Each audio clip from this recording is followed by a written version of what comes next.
正直言うといじめで一番多分病んだ時は正直もう早くどっかで死んでしまいたいとか、誰も知らないところに早く行って消えてしまいたいっていう思いのが強かったんで、本当にこの活動を始めて最初に叩かれ続けた時は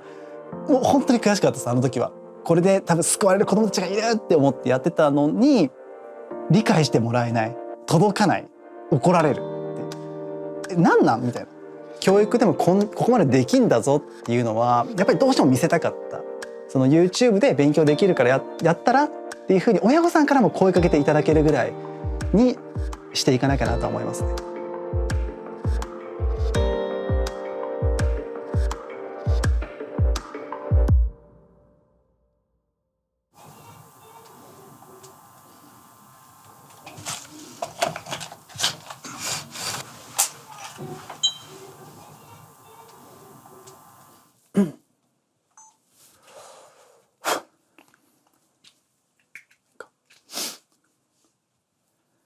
はい、じゃあよろしくお願いします。今回は中学校2年生の理科放射線の発見とその利用についてお送りします。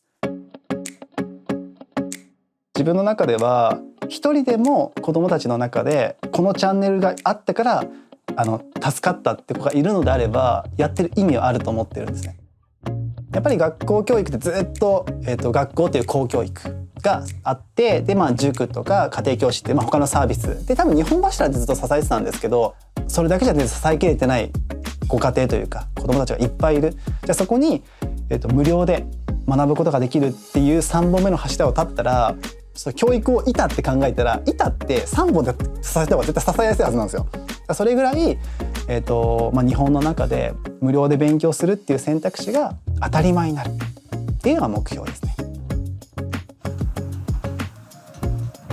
板書の綺麗さというか、見やすさは多分誰よりもこだわってやってると思いますし、授業動画は途中にカットを入れないというか編集をしないようにしているので、その点はこだわってるとかと思います。もともと塾講師で働いてた時に文字のその美しさと綺麗さっていうのは子どもたちのモチベーションに関わるんだなってすごく実感したので、 YouTube やる時もずっとそここだわってる、感じです。これだろ綺麗でしょ。疲れた。大変でした最後の一行本当に普通に本当にうまくいかなくて授業って血の通ったものがいいなっていうのがあって、やっぱ YouTube って機械を通しているのでそれだけで無機質になるかなと思う中、編集すると余計無機質になる気がするんですよね。こういうのは失敗しますよ。下手したらテイク40とかありましたからね、以前もうなかなか最初やっぱうまくいかなかったですけど、さすがにもうちょっと9年目なのでもう大丈夫です小学校の時は割と活発で、そのクラスのムードメーカーとかでは全然ないんですけど、普通に委員長とかもやってたし、そこそこ運動もできてそこそこ勉強もできるみたいな、平均的な子だったかなと思います。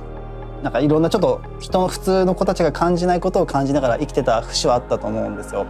ちょっと妹が障害者なので、やっぱり母親の中では自分への期待値が高くて、もういいお兄ちゃんでいてね、あなたが妹を守るのよみたいなずっと言われてて、そういう人でいなきゃいけないんだと思ってたので、大人の顔色は多分かなり伺いながら生きてきた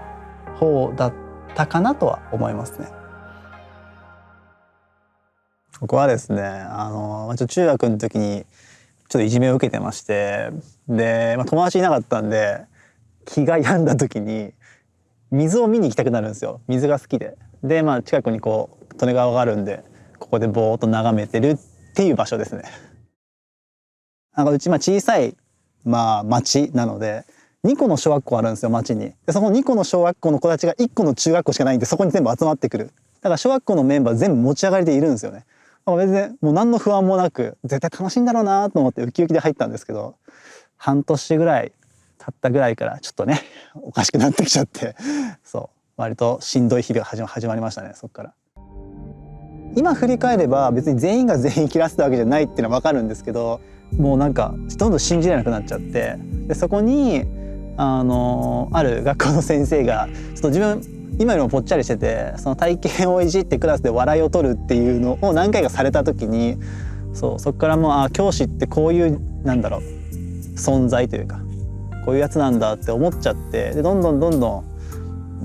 んていうんですかね、信じれないというかそういうふうに思ってました。小学校第1回ですね、戻りたくもないです今戻ってやり直したいですかってたまに聞かれるんですけど、それもみじんも思わないですね。勉強はやるものだったし、子供ながらに努力した分は成果として出る場所だよねとは思ってたんですよ。自分それ以外の取り柄が全然なくて、運動もできないですし部活もやってなかったですし、だからこそ勉強にちょっとすがってたとこあると思うんですよね。それであんまり勉強やりたくねえなとかっていうのは思わずに生きてきた方かもしれないです。自分ここ入ったの卒業して以来なんで、多分18年ぶりぐらい。めっちゃ懐かしいですね。変わってないんですよ3年間通った景色があるので、本当に心から懐かしんでますね。高校入った時は友達なんて一人もできなくてもいいやと思って入りました。もうそうですね、生きてる意味なんて分かんなかったですし、高校に関しても高校は行くものだと思ってたんで、それはそれをサボろうとか全然なかったですけど、ただただ学校に行って授業を受けてただただ帰る、ご飯食べる、寝る、それのもう何のそこに意味を見出すこともなく、ただそういった時間を経過させるだけの日々が最初は続いてましたね。でもその1年の時のクラスメートが相性が良かったのか、気づいたらちょっと輪ができるようになってたんですよね。で後々、ちょっと時間経ってから友達に言われた時に「お前さ」って「あんな仏頂面でいたら友達なんかできねえよ」みたいなことを言われたんですけど、でもそういう感じで入っていきました最初。高校の一番の思い出、でもやっぱり恩師の松崎先生との出会いだと思うんですよね。先生への見方もそうですけど、多分大人への見方を変えてくれたのもあの先生だったので、あそこで出会えてよかったなと思います。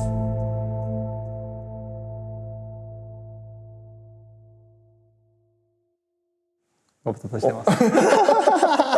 ご無沙汰してます。ご無沙汰してます。よろしくお願いします。お願いします。不思議な感じですね。ね。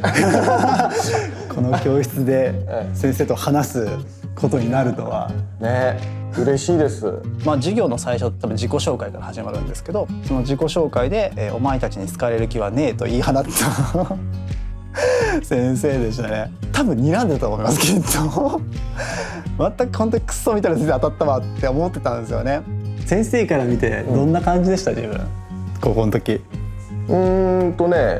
ただ高校に入ってきた時は、ちょっと車に構えてるなっていう感じを受けて、そうですね、はい、そうね、だけど授業の時は本当に嬉しそうに笑ってくれて、この子素敵な笑顔だなと思ってました。そうですね、車に構えてたのは間違いないですもんね。先生っていう存在が、みんな自分の中では悪だったので、いやそういうね風に変化が先生の中で見てもらったら嬉しいですよね。最初に思ったらまず本当に板書がめちゃくちゃ綺麗なんですよ。すげえ綺麗な字書くなと思って、で受けてたらその授業のポイントが何なのか、俺はこの45分で何を覚えなきゃいけないのかを明確に示してくれてて、で家帰って復習しても解けるんですよね。あれこの人の授業分かりやすいんじゃねと思って、多分休み時間とかでちょっと話すようになった時に授業怖いんですよ。でも休み時間の時とか普通にフランクに話してくれるんですよね。この人面白いなって思って、この人は真正面から向き合ってくれてるって思ったんですよ。自分が気に入られるために何か嘘をついたり、その中学の時の先生じゃないですけど人を貶めたりしないっていう、俺好きやと思ってその時に。で自分の話もするようになって、先生も自分の話をしてくださるようになってっていう感じで、なんですか、信頼していったっていう感じでしたね。2年生3年生になるにつれて、車に構えたのがちょっとだいぶ変わってきて純粋な前向きに頑張る爽やかな青年になったなっていうのは本当ですか。もう非常に感じました。本当幸せだったですもんね、先生とやっぱり一緒にいれるというか、なんだろう、友達ってちょっと語弊がありますけど、でも距離感としては今まで味わったことない、先生との距離感でいられたなとは思います。私もそう思います。ありがとうございます。ちなみに先生自分今 YouTube で動画投稿をしてるんですけど、はい正直先生からご覧いただいてどうですか授業。いや素晴らしいですよね。その分かりやすさの中に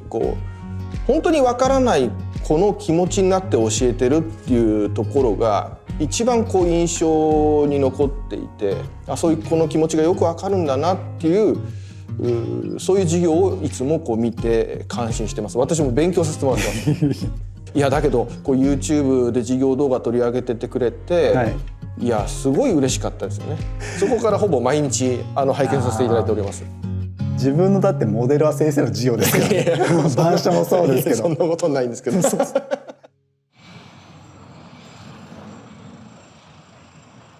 京大学は群馬の実家から通ってましたね。大変でしたね。朝5時起きじゃなきゃいけなかったのでそれはなかなかしんどかったですけど、そこは自分が望んでいった場所なのでって割り切ってはいましたけど、周りが本当先生目指す人間しかいないんですよ、ほとんどが。なので、そういった意味ではすごく良かったんですけど、逆を返すと他の学部がいないので同じベクトルの人しかいないんですよ。それって良くないなっていうところも感じていて、でそれで NPO に参加したりとかちょっと違う出会いを求めて社会にいろいろ目を向けてったんですけど、卒業したら教師になるものだと思ってました。3年生の時の教育実習に行って教裁受けるのやめようと思って、もうそれだから教員採用試験受けてないんですよ、そもそも。もともと自分がなりたい教師像っていうのがあって、それがもちろん勉強してるのも好きだったんですけど、メンタルサポートじゃないですけどそういった教師になりたかったんですよ、自分が救われたみたいな感じで。でも学校の先生教育実習行ったらめちゃくちゃ忙しくて、新任の先生とかも研修ばっかなんですよ。無理だなと思って。あとはやっぱストレートに教師になるとそのまま定年で働かれてる方が多いので、それなるよりは一回社会に出て違う仕事を見てからで、そこから教師とか教育に戻っても遅くはないのかなとは思った感じですかね。最終的には教育に戻ってくることはもう決定してたんですよ、自分の中で。じゃあ修行するために出ていくからより修行できる仕事がいいな。で先輩とかに聞いたらもう絶対営業マンだよと変わりましたね。そこの代表の所長がすごいお世話になったんですよ。めちゃくちゃ怒られましたけどでもあの方とあの会社に出会ったから学生気分だった自分をもう根本からポキッと折られたので、すごく良かったなと思ってます。ここで培った経験が将来出会う子どもたちに還元する自信はあったので、そのためだったら苦ではないっていうところですか。放射線を出す物質のことが放射性物質です。YouTube は、営業職の後に塾講師をまた正社員でやってるんですけど、お金の関係で塾を、通えないというかご家庭を見たり聞いたりするのがやっぱすごく多くて、この子は月謝が安い集団塾なら選べますとか、この子はそもそも塾っていう選択肢が家庭にないとかっていうのを目の当たりにしてて、先輩とか仕方ないじゃんって言うんですけど、いや仕方ないかこれはって思って働いてたんですね。でなんとか、子どもたち自身からお金をもらわずに教育を届けられないかなと。でも自分の生活はあるからお金はもらわなきゃいけない、そんなシステムはないのかなって思いながら辞めたんですよ、塾を。でたまたま YouTube を当時見るのが好きだったので見てる時にあれと、自分これお金払わずにこんな素晴らしい映像を見てるって素直に思ったんですよね。で思った翌日に動画投稿始めて、気づいたら今もう9年目っていう感じです。最初ですか？もうみじんもうまくいかないですよ。高校に割り算が隠れているものなんですが、全然見る人も増えないですし、一番叩かれたのが多分最初の7ヶ月間だったので、自分がやってることって正しくないのかもしんないなっていう思いに侵食されてましたね、あの時期は。自分がやってることって偽善活動なのかなとか、これ子どもたちのためにならないのかなとかっていうのはやっぱりどっかでずっと思いながらやってはいました。YouTube で教育なんかやるなんて教育を汚してんのかとかバカにしてんのかとか言われましたし、さっき言った偽善者っていうことが多分一番多くて、教育自体をバカにしてるとか汚してる人間みたいな表現を長文で送られるんですよね。メールアドレスの方に、っていうのが多くて、毎日それ読んでましたね。今は多分自分の手元に届くものは 95% はもう応援メッセージだったりとか、こういうの、感謝の思いをこう書いてくださってるものとかに変わりましたね。何が変わったんですかね。でもやってること変わってないんですよ、ずっと。だからまず認知が広がったっていう、その選択肢を知ってもらった人が増えたっていうところと、 YouTube っていうもの自体にやっぱりまだ偏見は多いと思っていて、食わず嫌いでいる方絶対いると思うんですけど、でも実際ちょっと一口食べてみたら、あれ意外といいじゃないっていうふうに思ってもらえたのが多かったのかなとは思ってますね。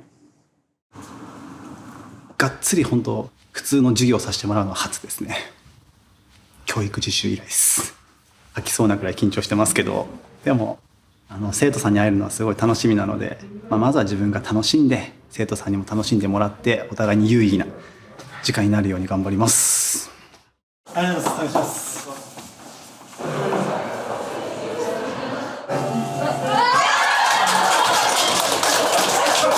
一生懸命頑張りますので1時間よろしくお願いします。よろしくお願いします。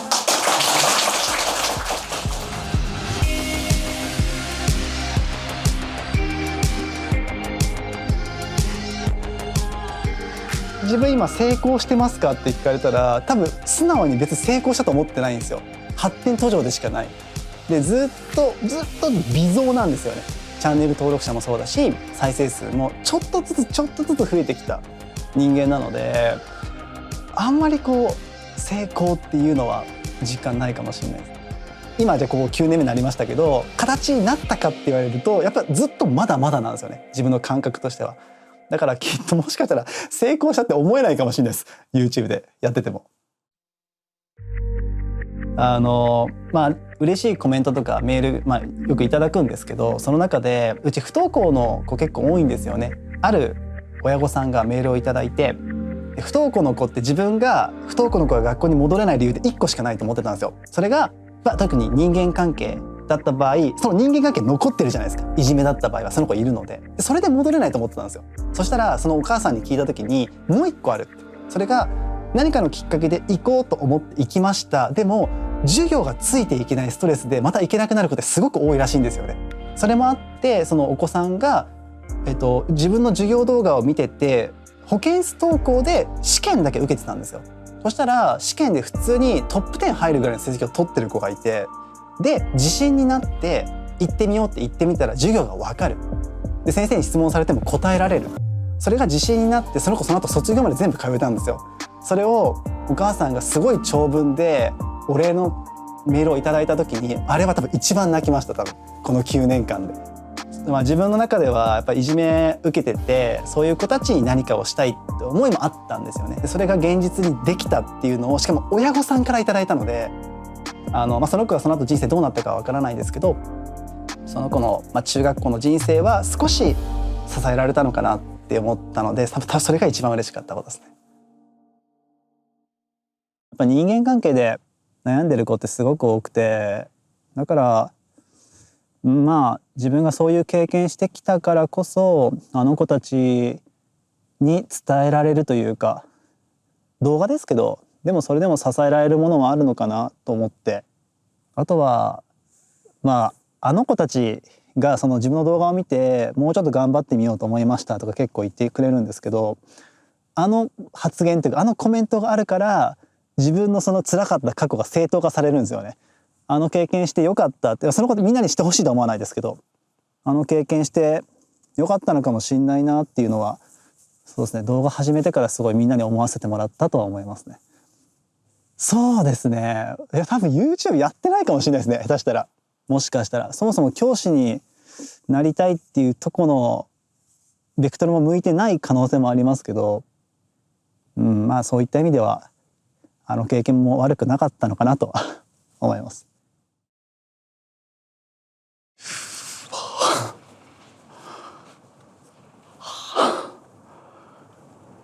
これやばいっす。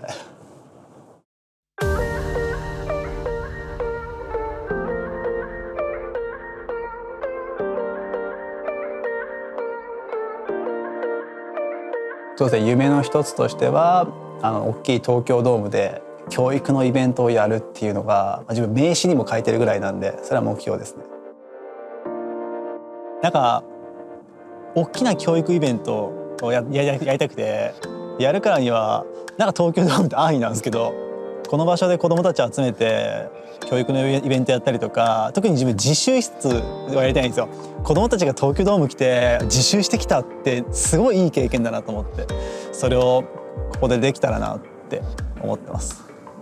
そういつぐらいか、今35なんであと5年以内ですかね。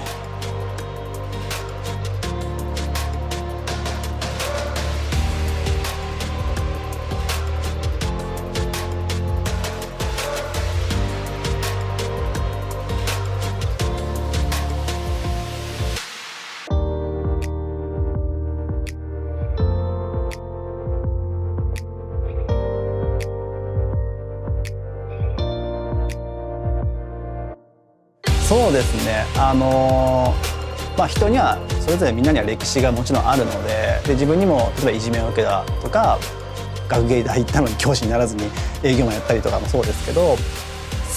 経験値があるからやっぱり子どもたちにそれを還元できる場所がやっぱり YouTube なんですよね。だからそういった意味では自分がこう辿ってきた人生全てが一種の教材になると思ってて、それを教材として、今のこの YouTube の活動に生かせてるなと思います。